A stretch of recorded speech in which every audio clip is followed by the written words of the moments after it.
Hello students, आज हम discuss करेंगे कक्षा 12 फिजिक्स का टॉपिक और ये टॉपिक होगा चैप्टर नंबर 3 से जो भी चल रहा है, रनिंग में है। और आज हम डिस्कस करेंगे कल जो हमने बताया था किसी वैद्युत द्विध्रुव की अक्षीय या अनुदैर्घ्य स्थिति में वैद्युत विभव। अक्षीय और अनुदैर्घ्य स्थिति आपने पहले भी पढ़ी है, वो आपने जो पढ़ी है वो पढ़ी है वैद्युत क्षेत्र की तीव्रता से। आज जो हम डिस्कस करेंगे वो डिस्कस करेंगे हम वैद्युत विभव को। किसको डिस्कस करेंगे? वैद्युत विभव को डिस्कस करेंगे। ठीक है, तो सबसे पहले हेडिंग लगाएंगे आज के लिए, किसी वैद्युत द्विध्रुव की अक्षीय या अनुदैर्घ्य स्थिति में वैद्युत विभव। अक्षीय या अनुदैर्घ्य स्थिति में वैद्युत विभव। ठीक है, तो हमें क्या करना है? सबसे पहले क्या लेना है? एक वैद्युत द्विध्रुव लेना है। क्या लेना है? सबसे पहले एक वैद्युत द्विध्रुव लेना है। तो ये कोई वैद्युत द्विध्रुव जो -q तथा +q आवेश से मिलकर बना है, और ये वैद्युत द्विध्रुव मैंने लिया है AB। और ये जो दो ध्रुव है +q और -q, ये एक दूसरे से 2l दूरी पर हैं। कितनी दूरी पर लिए हैं? 2l दूरी पर। अब क्या करता है? इसके मध्य बिंदु या फिर कहीं कहीं केंद्र भी बोला गया है, वो मैंने मान लिया है O। इस केंद्र O से R डिस्टेंस पर, इस केंद्र O से R डिस्टेंस पर, या डिस्टेंस मैंने ले ली है, इस R डिस्टेंस पर एक बिंदु P है। तो ये मैंने मान लिया है यहां कोई बिंदु P है। इस बिंदु P पर मुझे वैद्युत विभव निकालना है, कितना होगा? तो अक्षीय स्थिति वही होती है जैसे वैद्युत द्विध्रुव है, तो वैद्युत द्विध्रुव के उसी अक्ष पर हम वो बिंदु देखें जहां हमें विभव ज्ञात करना है, उसी अक्ष पर देखना है। ठीक है, तो हम इसी अक्ष पे चलेंगे और यहां विभव देखेंगे कितना होगा। और विभव निकालना है, किस बिंदु पर निकालना है मुझे विभव? तो विभव निकालना है मुझे बिंदु P पर। किस बिंदु पर निकालना है मुझे विभव? तो विभव निकालना है मुझे बिंदु P पर। कितनी दूरी पर है ये? इससे R दूरी पर रखा हुआ है। कितनी दूरी पर रखा हुआ है? R दूरी पर रखा हुआ है। अब आपको पता है इसका मध्य बिंदु है वो किसका? A और B का। अब हमें देखना है A और B के बीच की दूरी कितनी है। तो A B के बीच की जो दूरी है वो है 2l। कितनी दूरी है A और B के बीच की दूरी? 2l है। जब ये इसका मध्य बिंदु होगा तो उसमें क्या होगा? L दूरी इसकी इधर होगी, L इधर होगी, तो यहां से जो डिस्टेंस होगी ये डिस्टेंस L, और ये जो डिस्टेंस होगी ये भी डिस्टेंस कितनी होगी? L। तो अगर मैं P तक की -q से दूरी देखूं तो कितनी आएगी? तो ध्यान रखना है, ये फोकस करें यहां, ये दूरी कितनी है? R। इसमें अगर L को और ऐड कर दूं मैं तो कितना बन जाएगा? R + L। कितना बन जाएगा? R + L। और अगर +q से डिस्टेंस देखूं तो डिस्टेंस कितनी है? R। इसमें से अगर मैं ये L डिस्टेंस घटाऊं तो ये डिस्टेंस आ जाएगी। तो अब की बार क्या करेंगे? टोटल R डिस्टेंस में से L को घटाएंगे तो डिस्टेंस होगी R - L। अब मुझे बिंदु किस बिंदु पे निकालना है? बिंदु P पर विभव निकालना है। तो सबसे पहले जो होगा लिखेंगे, माना कोई वैद्युत द्विध्रुव AB जो +q तथा -q आवेशों से मिलकर बना है, +q तथा -q आवेशों से मिलकर बना है, जिनके बीच की दूरी 2l है, जिनके बीच की दूरी 2l है। इस द्विध्रुव के मध्य बिंदु O से R दूरी पर, इस द्विध्रुव के मध्य बिंदु O से R दूरी पर बिंदु P पर विभव की गणना करनी है। बिंदु P पर विभव की गणना करनी है। तब जब हमें बिंदु P पर विभव निकालना है तब हमें करना क्या होगा? ध्यान देंगे, बिंदु P पर विभव निकालने के लिए हम सबसे पहले -q आवेश के कारण यहां जो विभव बनेगा वो निकाल लेंगे, फिर +q आवेश के कारण जो विभव बनेगा फिर वो निकाल लेंगे। तो सबसे पहले -q आवेश के कारण, -q आवेश के कारण वैद्युत विभव, -q आवेश के कारण वैद्युत विभव। ठीक है, विभव आपने कल पढ़ा था लास्ट टाइम। विभव का फॉर्मूला आता है V = 1/4πε0 और ये आएगा Q बाय R। अब मैं आपको बता दूं 1/4πε0 कांस्टेंट है जो सभी में एज इट इज चलना है। Q वो चार्ज होगा जिस चार्ज के कारण विभव बना हुआ है और R डिस्टेंस होगी उस चार्ज के कारण विभव बनता है और जिस बिंदु पे बनता है दोनों के बीच की दूरी। सपोज बिंदु P पर बन रहा है और -Q के कारण बन रहा है तो इनके दोनों के बीच की दूरी देखनी है। तो इन दोनों के बीच की दूरी कितनी है? R + L। तो कोण में वही डिस्टेंस आएगी जिस चार्ज के कारण विभव बना है और जिस बिंदु पर बना है दोनों के बीच की दूरी। तो -Q आवेश के कारण वैद्युत विभव। -Q आवेश किस बिंदु पर है? -Q आवेश A बिंदु पर है। तो यहां से जो विभव बनेगा वो A के लिए बनेगा तो बनेगा VA बराबर कितना? 1/4πε0। अब माइनस है चार्ज तो आ जाएगा माइनस और अपोन में क्या आएगा? Distance square. तो -Q से P की डिस्टेंस देखनी है। कितनी है? -Q से P की डिस्टेंस कितनी है? R + L है। कितनी डिस्टेंस है? R + L। We called equation first.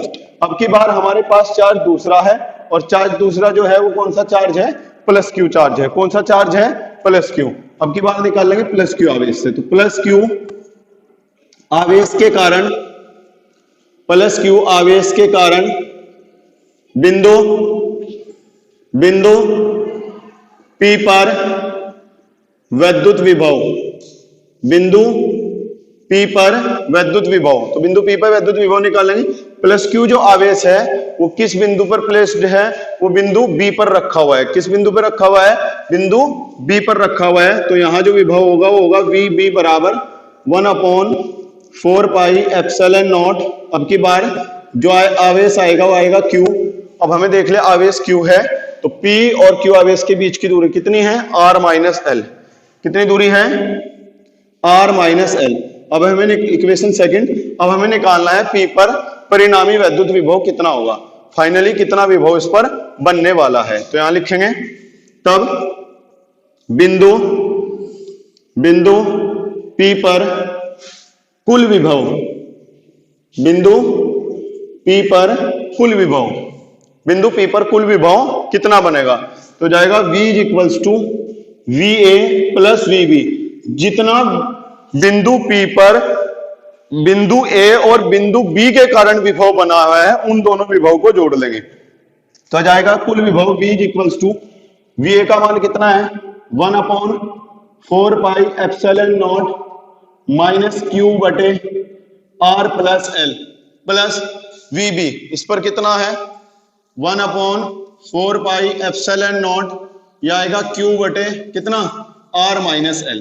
अब आपको पता है माइनस है तो स्टार्टिंग में आएगा तो यहां से आ जाएगा विभव V बराबर कितना? -के 1/4πε0 Q/R + L। फिर बीच में क्या है? प्लस 1/4πε0 यह आएगा Q/R - L। टेकिंग कॉमन हमें देखना है क्या होगा इससे। तो पूरे से कॉमन देख लेंगे तो कॉमन जो आ रहा है वो आ रहा है 1/4πε0 और Q। तो यहां से कॉमन लेंगे तो क्या बचेगा? माइनस और यहां से ऊपर से 1 और बटे में कितना है? R + L। फिर बीच में क्या है? प्लस 1/4πε0 और Q भी कॉमन आ चुका है तो यहां कितना बचेगा? 1 बटे कितना? R - L। सोल्व करेंगे तो V = आएगा 1/4πε0 ये आएगा Q। क्या करेंगे? सबसे पहले प्लस वाले को लिखेंगे टर्म को और उसके बाद कौन सी टर्म को लिखेंगे? माइनस वाली टर्म को लिखना है। तो जाएगा यहां से 1/R - L और ये माइनस उसके बाद R + L। सोल्व करेंगे तो V = आएगा 1/4πε0 ये आएगा Q। करना क्या है हमें? R - L और R + L का एलसीएम लेना है। R - L और R + L का एलसीएम लेना है तो उसका जो एलसीएम आएगा वो आएगा R - L R + L। इसकी मल्टीप्लाई इधर करेंगे तो R + L बीच में माइनस है इसकी मल्टीप्लाई करेंगे तो R - L।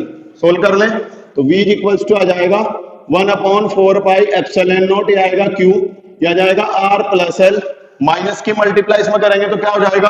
माइनस और minus minus plus upon A - B A + B। तो क्या बनेगा? A² - B²। यानी कि यहां से बन जाएगा R² - L²।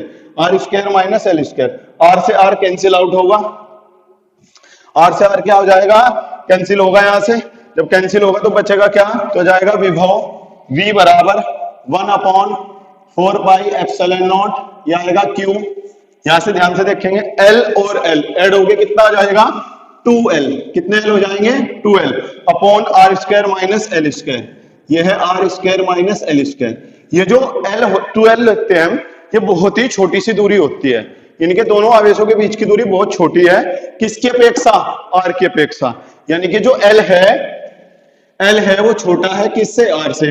और तुम्हें पता, अगर मैं ऐसा मान लूं कि जो L है वो लगभग 1 से छोटा है और R जो है वो 1 से बड़ा है, तो 1 से बड़ी संख्या का अगर हम वर्क करते हैं तो और बड़ी होती है, 1 से छोटी संख्या का वर्क करते हैं तो और छोटी होती है। Then L square very very less than two R square, so हम नेग्लेक्ट करेंगे L स्क्वायर को छोड़ने पर, क्योंकि ये बहुत छोटी सी टर्म होगी, इसलिए इसकी वैल्यू बहुत छोटी सी होगी, इसलिए क्या करेंगे, इसको छोड़ देंगे। तो v इक्वल्स टू आएगा 1/4 पाई एप्सिलॉन नॉट q, यह आएगा 2L बाय, ध्यान से देखना है, L स्क्वायर को यहां से छोड़ देंगे तो कितना जाएगा, आर स्क्वायर, तो जाएगा v equals to 1/4 pi epsilon naught, q की गुणा में करेंगे तो जाएगा q into 2L upon R square. और आप सभी ने पढ़ रखा है क्या, जो वैद्युत द्विध्रुव आघूर्ण होता है P बराबर किसी एक आवेश का परिणामी तथा दोनों आवेशों के बीच की दूरी का गुणनफल।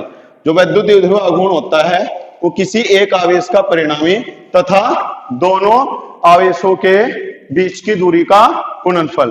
तो जाएगा यहां से, इसकी जगह P पुट करेंगे तो जाएगा विभव V बराबर 1/4 पाई एप्सिलॉन नॉट, यह आएगा P बाय आर स्क्वायर, कितना जाएगा P बाय आर स्क्वायर। मात्रक जो होता है वो इसका वोल्ट होता है, मात्रक क्या होता है इसका, वोल्ट होता है।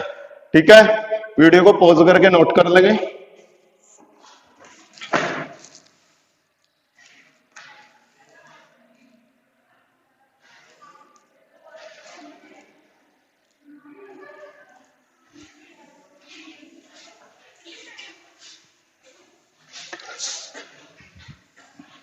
और नेक्स्ट हेडिंग जो हमारी होगी, कल मैंने बताया था कि कल के लिए हम 2 डिस्कस करेंगे, अक्षीय स्थिति तथा निरक्षीय स्थिति, अक्षीय स्थिति तथा निरक्षीय स्थिति। तो आज जो डिस्कस करेंगे, अक्षीय स्थिति हमने डिस्कस कर ली है, अब डिस्कस करेंगे निरक्षीय। किसी वैद्युत द्विध्रुव की निरक्षीय या अनुप्रस्थ इक्वेटोरियल पोजीशन। ठीक है, सबसे पहले वही अपना डायग्राम डिस्कस करना है हमें। इसका डायग्राम होगा क्या, तो सबसे पहले हमें लेना है वैद्युत द्विध्रुव। सबसे पहले लेना क्या है, वैद्युत द्विध्रुव। तो हमने लिया है कोई वैद्युत द्विध्रुव जो -q तथा +q आवेश से मिलकर बना है, और दोनों आवेशों के जो बीच की दूरी है वो कितनी है, 2L है। इसका मध्य बिंदु O लिया है, मध्य बिंदु O से R दूरी पर एक बिंदु P, जहां हमें विभव ज्ञात करना है, और इस -q से ये डिस्टेंस और ये डिस्टेंस। तो आपको पता है त्रिभुज है, तो जब ये त्रिभुज बनेगा तो ये R है, ये 2L है, तो आपको पता है ये डिस्टेंस L होगी और ये भी डिस्टेंस कितनी होगी, L। तो ये आपका समकोण त्रिभुज बना हुआ है, ये हमने मान लिया लंब है, ये आधार है, ये कर्ण है। तो कर्ण को ज्ञात करेंगे तो क्या होता है, कर्ण का वर्ग बराबर लंब का वर्ग प्लस आधार का वर्ग। जब आप इसको फाइंड आउट करोगे तो इसका आंसर आएगा √r² plus L square. Same यही पोजीशन -q हम इधर से देखेंगे, L है R है, तो ये भी कितना आएगा, √r² प्लस L स्क्वायर। ऐसा ही डायग्राम सेम आपका जब हमने वैद्युत क्षेत्र की तीव्रता ज्ञात करी थी उसमें भी सेम यही था, बट उसमें इसमें फर्क है कि उसमें डायरेक्शन थी, इसमें डायरेक्शन नहीं है, क्योंकि this is a scalar quantity, तो इसमें डायरेक्शन नहीं होगी। ठीक है, तो सबसे पहले जो विभव हमें निकालना है P पर, वो एक -q के कारण बनने वाला है और एक +q के कारण विभव बनने वाला है। तो हम दोनों विभव को निकाल लेंगे, जो -q के कारण बनेगा उस विभव को भी, और जो +q के कारण बनने वाला है उसको भी। ठीक है, ध्यान देंगे जरा, -q के कारण विभव और +q के कारण विभव, तब जो थ्योरी होगी अक्षीय और निरक्षीय की सेम है, बट ध्यान रखना फर्क कितना रहेगा, जहां उसमें अक्षय लिख रहे थे इसमें निरक्षय लिखना है। तो सबसे पहले माइनस क्यू आवेश के कारण बिंदु P पर विभव, माइनस क्यू आवेश के कारण बिंदु P पर विभव। तो माइनस क्यू आवेश जो है वो बिंदु A पर रखा हुआ है, तो यहां जो विभव बनेगा वो बनेगा VA is equals to 1/4 pi epsilon naught. फिर हमें क्या करना है, चार्ज लेना है, तो हमें देखना है A पे कितना चार्ज है, तो यहाँ जो चार्ज है वो है माइनस क्यू। फिर हमें डिस्टेंस देखनी है, जिस बिंदु पर हम ज्ञात कर रहे हैं वो बिंदु और जहां चार्ज रखा है वो दोनों के बीच की दूरी कितनी है, under root R square plus L square. तो यह है under root R square plus L square, minus को बाहर लेंगे तो जाएगा विभव V as equals to minus 1/4 pi epsilon naught, ये हो जाएगा क्यू बटे under root R square plus L square. We called equation first. अब की बार जो विभव बनेगा पी पे वो बनेगा प्लस क्यू आवेश से, और प्लस क्यू आवेश है बिंदु बी पर, तब प्लस क्यू आवेश के कारण बिंदु P पर वैद्युत विभव, बिंदु P पर वैद्युत विभव, तो जाएगा VB बराबर 1/4 पाई एप्सिलॉन नॉट। वही अब की बात चार्ज देखना है, तो चार्ज कितना है, plus Q that means Q upon distance. तो डिस्टेंस हमें देखनी है प्लस क्यू से, और पी की डिस्टेंस कितनी है, under root R square plus L square. Square नहीं आएगा, स्क्वायर आता है वैद्युत क्षेत्र की तीव्रता में, विभव में केवल डिस्टेंस आती है, डिस्टेंस का स्क्वायर नहीं आता। समीकरण नंबर 2 लिखेंगे इसको। अब हमें पी पर कुल विभव निकालना है, total potential at point P, ठीक है। तो टोटल निकाल लेंगे तो जाएगा V is equals to VA plus VB, तो जाएगा V is equals to VA की वैल्यू कितनी है हमारे पास, माइनस 1/4 पाई एप्सिलॉन नॉट, ये जाएगा Q by under root R square plus L square. VB की वैल्यू कितनी है, 1/4 पाई एप्सिलॉन नॉट, ये होगा Q by under root R square plus L square. दोनों टर्म एक जैसी हैं, बट एक प्लस है दूसरी माइनस, कट जाएंगे, तो V इक्वल्स टू क्या आ जाएगा, 0। तो एक्स स्थिति में जो पोटेंशियल होता है, इलेक्ट्रिक पोटेंशियल, वो 0 होता है। कितना होता है, 0 होता है। कल जो हमारा टॉपिक रहेगा वो रहेगा विभव प्रवणता। कल जो हम पढ़ेंगे वो पढ़ेंगे विभव प्रवणता, ठीक है। एक बार पढ़ लेना है आपको खुद से, ठीक है। अगर किसी की कोई प्रॉब्लम है तो उसे कमेंट सेक्शन या फिर व्हाट्सएप पर जरूर शेयर कर दें।